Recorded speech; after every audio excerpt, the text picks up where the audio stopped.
Well, good afternoon, ladies and gentlemen, and thank you for joining us for part 2 of our St. Bartholomew's Day extravaganza, which is to talk about the organ.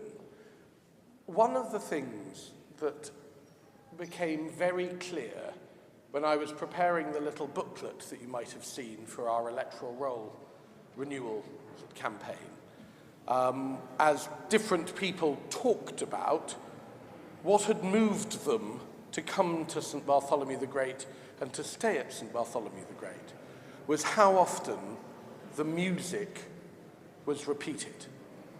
That the depth and profound nature of the transformation of the soul that is affected by music really can hardly be overestimated.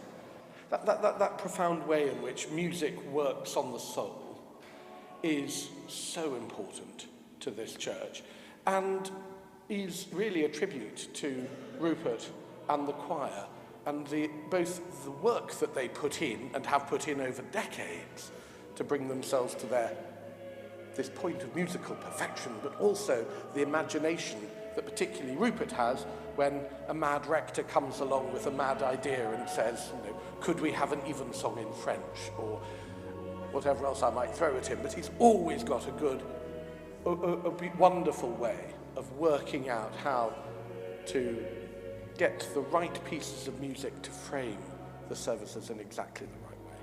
But undergirding the choir is, most of the time, an organ.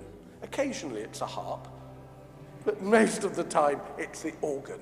And that organ is absolutely essential to the worship here. And although we've got a perfectly decent electronic system, anybody who experiences the wonder of a genuine pipe organ and the way in which it fills your whole body knows the difference that a pipe organ makes, knows what we've been wanting for so many years. I'm now going to hand over to Rupert, who will be able to talk far more, practically about the music and the organ, and also explain and tell you about this wonderful project that we are embarked upon. So, Rupert Gough. Thank you.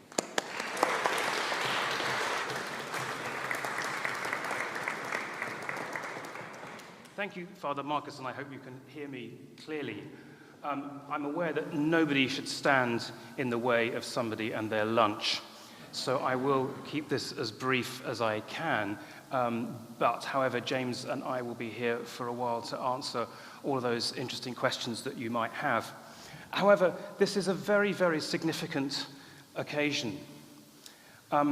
We have never had an organ actually built for this church. So the commissioning of a new organ is a real first for the oldest church in London. So it gives us an extraordinary opportunity to create something really special for generations to come. And we're saying farewell, as you heard, to the old organ. I mean, some people may not be aware that the sound is not coming out of that dusty pipework, but this instrument has not really sounded for 15 years, and it fell into such a poor state of affairs. And it's taken 10 years, I think, to get to this point where we are today, and at the point that we will start to dismantle the old organ. Some of you may be aware that we had a plan for some time, which was to build an American-built organ. And that instrument was going to take up most of this transept here. And I was always aware that that was not necessarily popular with everybody. And when a very generous donor approached us, I was actually very pleased to be asked, is that really the best plan for the church? Would it be sensible to just start from scratch and look at things again?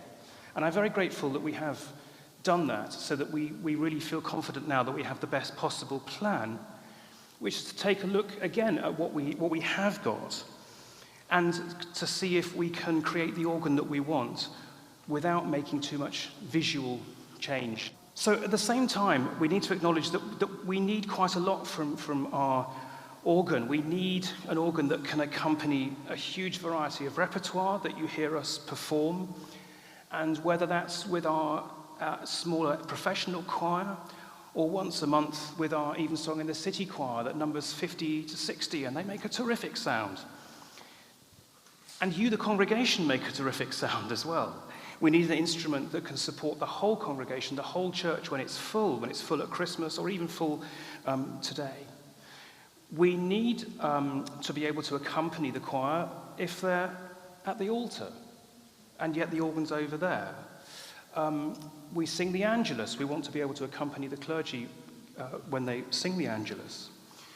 We want a huge variety of different sounds and different colours for you to hear, particularly in the liturgy, where improvisation sort of molds the whole liturgy together through music. And we want the organ to be able to speak evenly around this building, which doesn't have a rich acoustic of a large cathedral.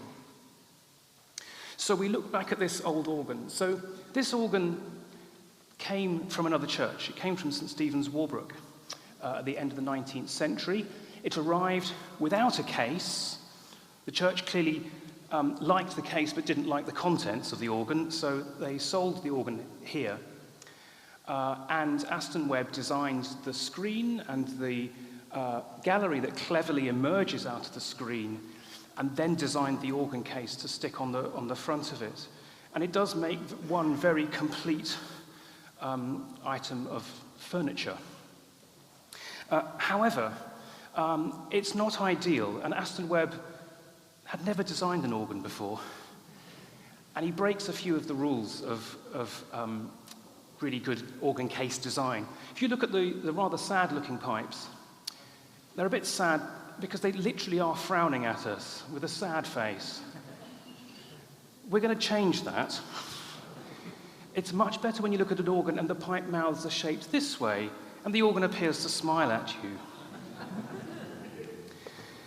It's also very dark up there, but with the woodwork revived and all those pipes replaced with highly polished tin pipes with gilded mouths, will make the whole thing look quite spectacular. We also need to increase the size of this case a little bit.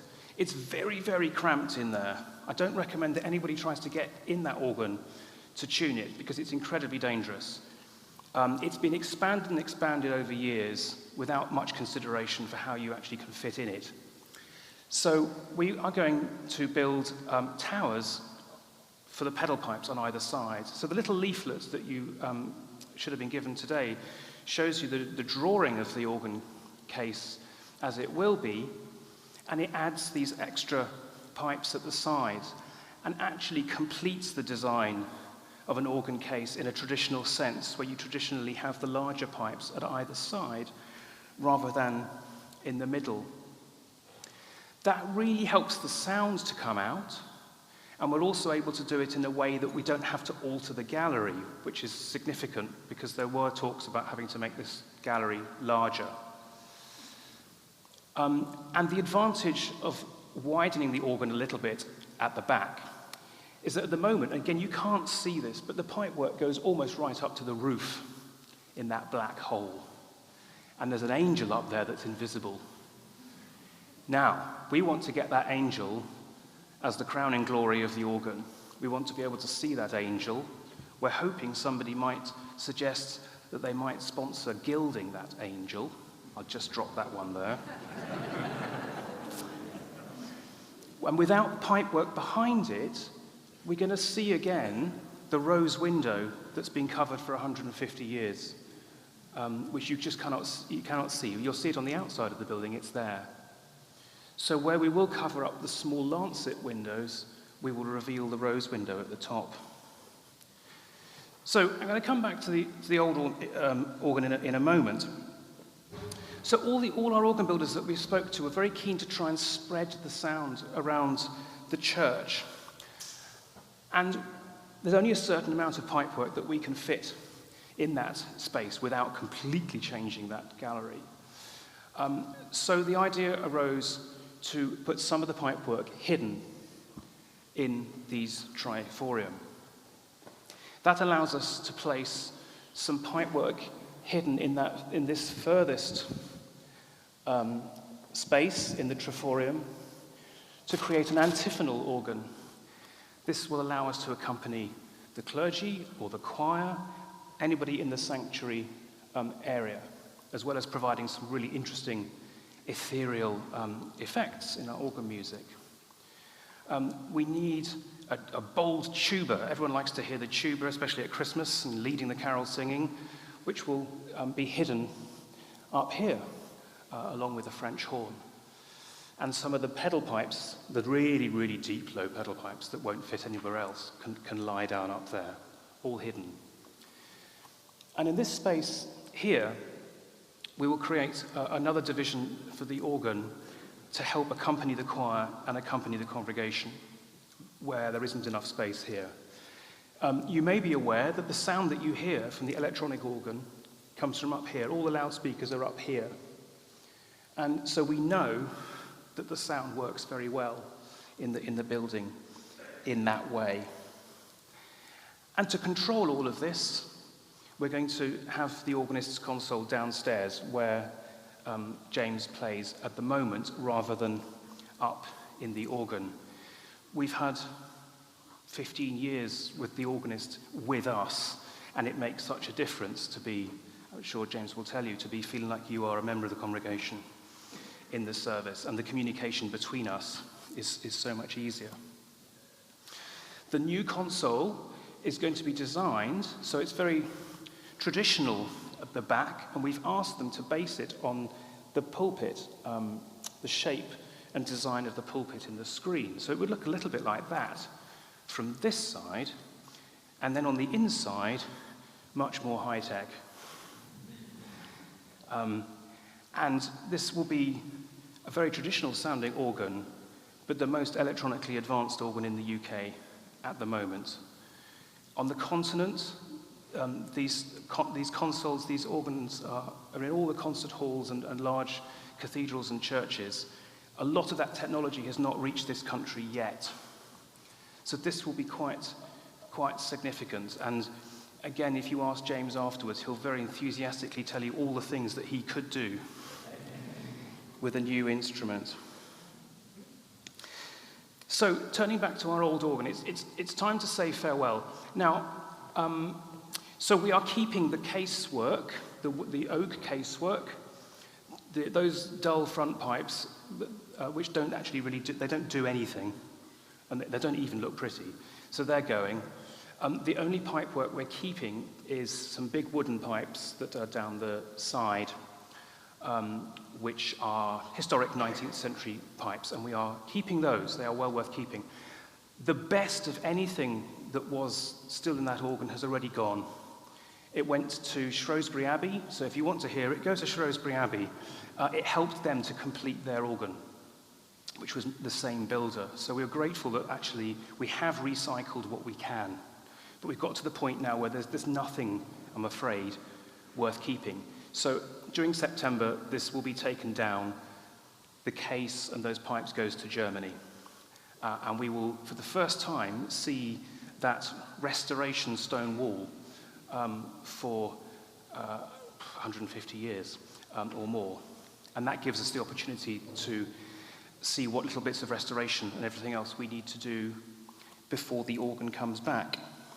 So this could be the moment to hear, as Marcus said, a last gasp. It does sort of, most of it, of course, does not work. But we were surprised to find some of it still does work. We shouldn't run it for too long because it'll become a fire hazard. And you will hear that because things have been taken out, there's huge holes in the wind system. So when we switch it on, it's just going to push air out everywhere. So apologies to those who dust the building. But James, let's see what sounds this thing can still make.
Even in that state, I think you can hear that a pipe organ does have a presence in the building that no electronic organ can have, even in that state.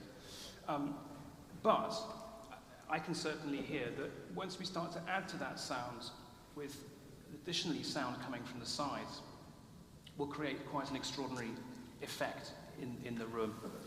So, from June 27 is the plan that the organ will start to arrive back in June 27, for which we will need to close the church for 2 weeks. The church will be absolutely full of bits of organ.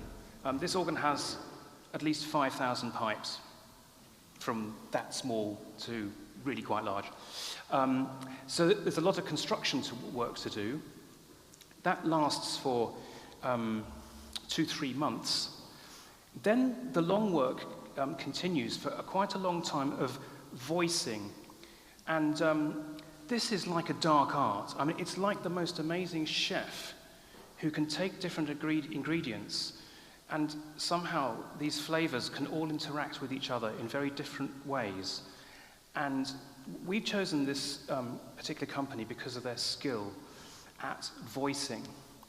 And so that any combination of different sounds can transform each other. It's incredibly clever, and the instruments that James and I have listened to are quite remarkable for that, whether in a big acoustic or not.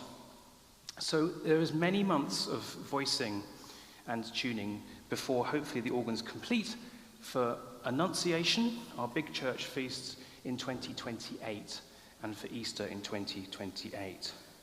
That is, if we can keep to our contracted schedule of payments. So we roughly have the funds for half of the project already, but we rapidly need to raise the remainder through sponsorship, gifts, and grants. And in that respect, every little is going to help.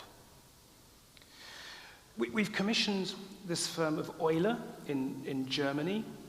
We approached a number of organ builders, but this company we really felt offered the best value for money, the best reliability and technology, traditional organ-making skills, and as I say, the most exquisite voicing.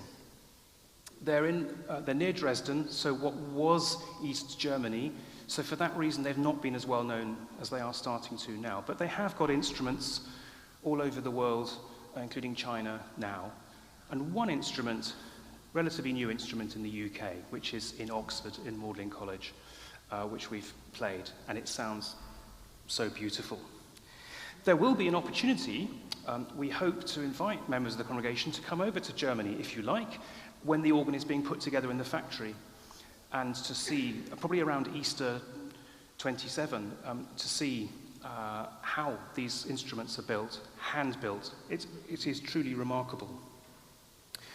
However, so we're using this as an opportunity to appeal to you for support, and that's not necessarily financial support. All sorts of things are going to be important to us, including contacts, because we're obviously looking for corporate sponsorship. We're looking for those people that may have connections with grant-giving charities, and there are a number of charities that do give to projects like this, but they're the sort of charities that you're not allowed to directly approach. I'm talking about people like the Julia Rousing Trust, for example. We could be looking for gifts in kind. We have got to accommodate our organ builders from Germany while they are here. Just 2 of them for quite a few months, but at one point 6 or 7. I don't know. There may be people here who have a vacant apartment near here. I mean, it's possible. Anything like that could really save tens of thousands of pounds. So we're just looking for these sort of ideas, really. Of course, we're looking for larger donations as well. So we have launched a campaign that's focused on being able to sponsor the most visual things. Because it seems to me that you want to see where your money goes. So we've looked at particularly the case, and we're giving an opportunity for people to sponsor an individual pipe that you can see, one of these wonderful new polished tin pipes, at different prices depending on their size, and for which the donor of that pipe can have their name inscribed on the back of the pipe, so it is there forever. That is one opportunity for people to, or families perhaps, to give us a slightly larger gift. We're looking for larger donors who might like to sponsor the whole of the restoration of the case, which is about £35,000, or the new pedal organ towers, which are about £25,000–30,000. Or if anyone's got really deep pockets, the organ console is probably around £100,000. But every little counts as well. So we're also launching this note-by-note campaign, and that's contained within the little leaflet that you will have received today. All those smaller donations, they all absolutely help pay for some tiny component in the organ, of which, of course, there are so many with an organ of this size and complexity. We've got larger brochures which give more detail, and particularly detail about the sponsorship of individual pipes and elements like that. That's a bigger brochure which hasn't arrived yet, but which you can download from our website very easily. So please go onto our website and you'll see on the... What's the title of the page, James? Oh, well, that's easy, isn't it? Yes, so I think through the little leaflet you can also find that bigger brochure which gives a lot more information and detail about that, and there may be people that you might like to share that with who would be interested in that kind of legacy. I'm also very grateful to James who's put this wonderful artwork together, including the display, which you can see if you'd like to find more information.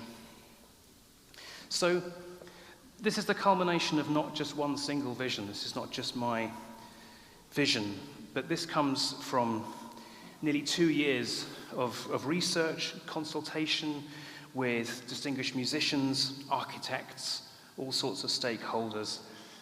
And James has been involved very closely together in the selection of the builder, and we have many stories we can share about traveling through Germany and Austria to play some of those organs and to really find the very best that there is that we can bring to London. Thank you for your time, and we will look forward to talking to you at any point. Thank you, ladies and gentlemen.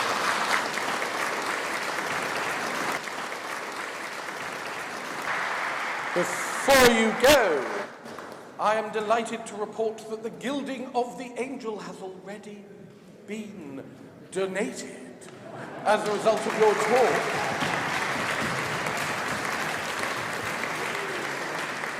And if you are so enthused to support us today, do come and talk to me, or to Rupert, or to any of the others involved in the project, and let this wonderful old church ring with the music of the most technologically advanced organ in Britain.